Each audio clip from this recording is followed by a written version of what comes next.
Back at the shop to add some performance modifications to my Cummins truck.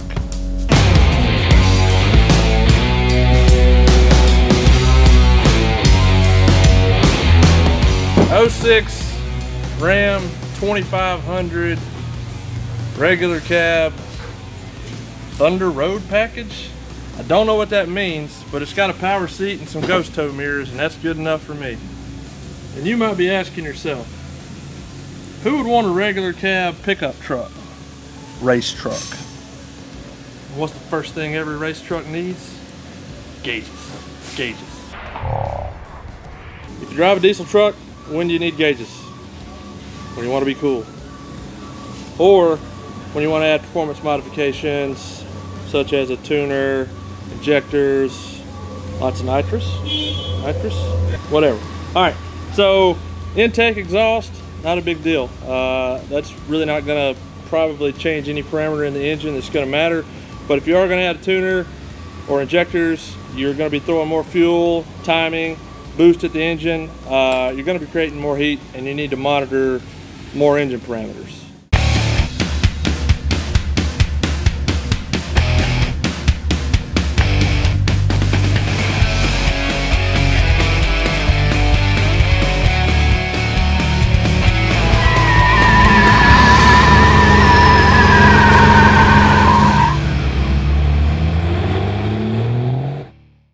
All right, the classic gauge setup for your diesel truck is an A-pod pillar with likely a pyrometer, a boost gauge, and a transmission temperature gauge. And that's really the basic stuff, and it gives you most of what you need to know. But there's a better way. If you buy a gauge platform that ties into your OBD2 port, you've got a lot more vital information available to you than you get with just your standard 1, 2, 3 gauge setup. I chose a Banks Data Monster for this truck because I was curious. You could also go with an Edge, CTS3 or whatnot. And I can say that because this video is not sponsored by Banks, but it could be. Gail.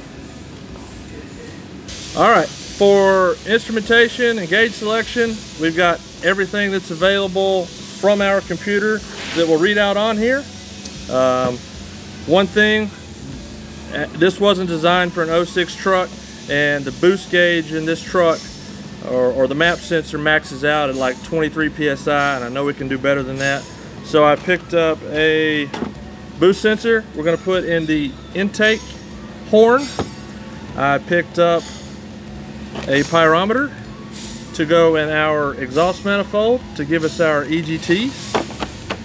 I've got another pyrometer to give us pre-intercooler charge air temp, and I picked up a temperature sensor to give us manifold air temp.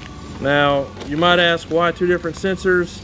The pre-intercooler charge air might be 350 degrees, I don't know, I'm not great at math, and the post-intercooler is down at a low enough level that it won't char this sensor.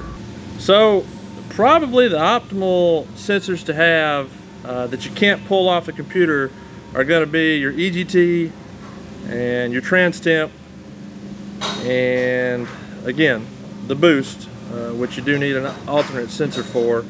But I'm a big nerd, and I didn't choose a transmission temperature for two reasons. I can only put 4 extra gauges in this thing, and I was really interested in pre-intercooler and post-intercooler charge air temps.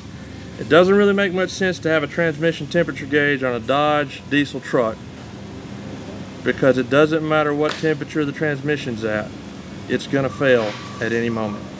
And you might be asking yourself, why do you need to know the pre and post intercooler charge air temps? You don't, but I'm a big nerd and I want all the datas. The reality of it is, if I did an install video on this gauge alone, it would be very short and you wouldn't be entertained. So I'm adding all this other nonsense for you. So how do you make these sensors talk to this gauge? You get this long 4-channel cord thingy. It plugs into the breathalyzer. Breathalyzer plugs into the thingamabob. And you run that into the cab and hook it into your data monster. Next thing you know, you got all the nerdy datas. We're going to start with the boost sensor because I need a win. And I think this is going to be my win for the day. On the common rail Cummins engines, this bolt right here, front drinker side bolt, is a through bolt. So we just remove that and install this here boost bolt, aptly named. I got this one from XDP. They're like $8. Factory bolt had some thread locker on it, so I put some thread locker on here. I wouldn't go crazy with it because you probably don't want to introduce a bunch of thread locker into your engine. Hey Matt, guess what? Got my favorite tool, torque wrench. So this one is 10 foot-pounds, 48 times. That's good. So, what's the chances that that big old boost sensor is going to fit on there now? None. About 50, 60? I'll bet you one of your beers on it. All right. So here's our 50 PSI pressure sensor from Banks. It's a little too big to fit into our boost bolt properly. It's interfering with this valve cover tab thingamajig. I've got a 45 degree 1/8 MPT to 1/8 MPT fitting from a grease gun that we're going to use in here. Grease guns handle hundreds of pounds of pressure, you know, putting grease into stuff, so it should hold our 30 or 40, 50 one day, 60, 70.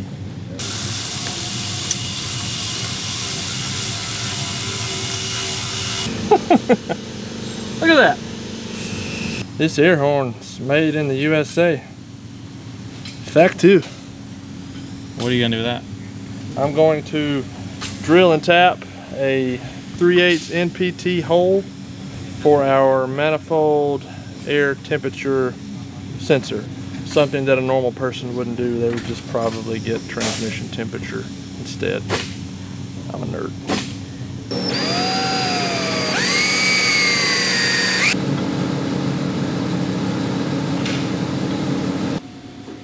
All the Teflons.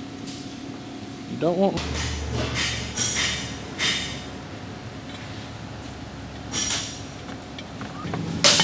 Surprisingly, no. There's a torque wrench back.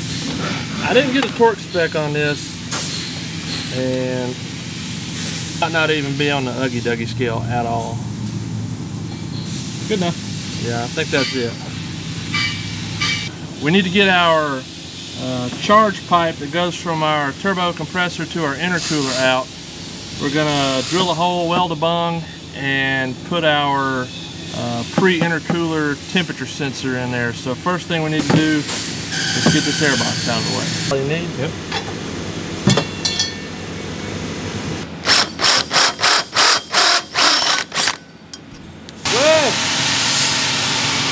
Wes!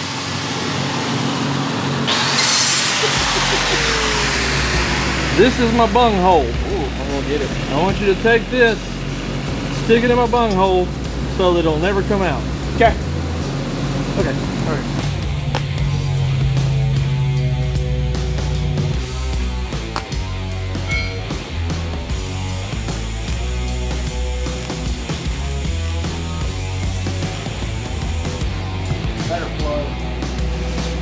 We saved the most important for last. We need to put our EGT probe in the exhaust manifold. The interwebs will tell you to put it here.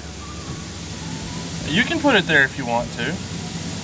I'm gonna put it here because it's easier, and I like easy stuff. Yes, easy's good. Well, that crap falls in my Terpski. Cover your Terpski hole.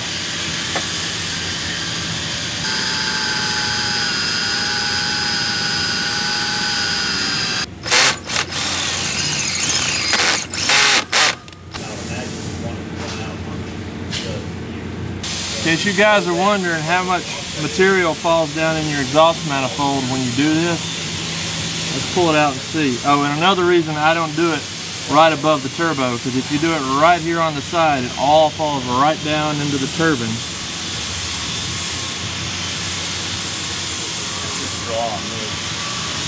I mean, it's not awful, but it's not great either. Seal on it or some duct tape. Yeah.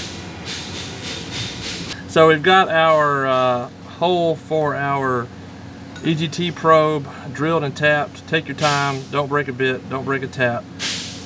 Don't run the tap all the way down. Keep test fitting your fitting, to make sure it's good. Just tighten it down to the manifold cracks, then back it out about a half a turn, and that should be good. Don't do that. Just get it good and snug. It's not going to fall out. Just run it in until you hit an exhaust valve, and then my producer wasn't here to give me sound guidance. Producer's got. Let's see if it's all going to fit.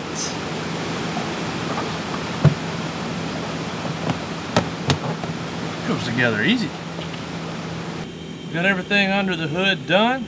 We've got all 4 of our sensors in place, and we've got our 4-channel wiring harness that runs to our breathalyzer, and then from there is a what they call a starter cable that runs from the breathalyzer to the gauge.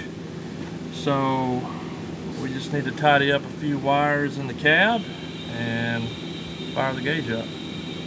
There's 2 hole wiring connections you have to make here. You've got one from your starter cable, and you've got the other cable that runs to your OBD2 port. And that's it. No lighting, no ground, no positive, just those 2. And now the final step. This is very critical.